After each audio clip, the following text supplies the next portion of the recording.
We could just have a listen to what is being at the moment discussed. গৃহযুদ্ধ চলাকালীন সংঘটিত অপরাধের দায়ে দোষী সাব্যস্ত সিরিয়ার সাবেক প্রেসিডেন্ট বাশার আল আসাদ ও তার ঘনিষ্ঠ সহযোগীর মৃত্যুদণ্ড দিয়েছে আদালত। মঙ্গলবার দামেস্কের ফৌজদারি আদালত এ রায় ঘোষণা করেছেন। কাতার ভিত্তিক সংবাদ মাধ্যম আল জাজিরার এক প্রতিবেদনে তথ্য জানানো হয়েছে।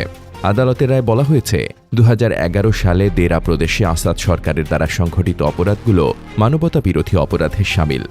আসাদের সঙ্গে মৃত্যুদণ্ড পাওয়া আতেফ নাজিব তার চাচাতো ভাই। তিনি সিরিয়ার সেনাবাহিনীর সাবেক ব্রিগেডিয়ার জেনারেল ছিলেন। 2011 সালে আসাদের অধীনে দক্ষিণ সিরিয়ার দারা প্রদেশে রাজনৈতিক নিরাপত্তা শাখার প্রধান হিসেবেও তিনি দায়িত্ব পালন করেছেন।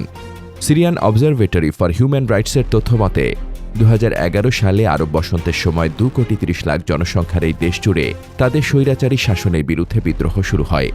এরপর দেশটি 13 বছরের গৃহযুদ্ধের মধ্য দিয়ে পার হয়েছে। এ সময় 5 লাখেরও বেশি মানুষ নিহত হয়েছেন। উল্লেখ্য, 2024 সালের ডিসেম্বরে ইসলামপন্থী নেতৃত্বাধীন বাহিনী দামেস্কের দিকে এগিয়ে আসতে থাকলে সাবেক এই শাসক তার পরিবারসহ সিরিয়া থেকে মস্কোতে পালিয়ে যাওয়ায় আদালত তার অনুপস্থিতিতেই এই সাজা প্রদান করে।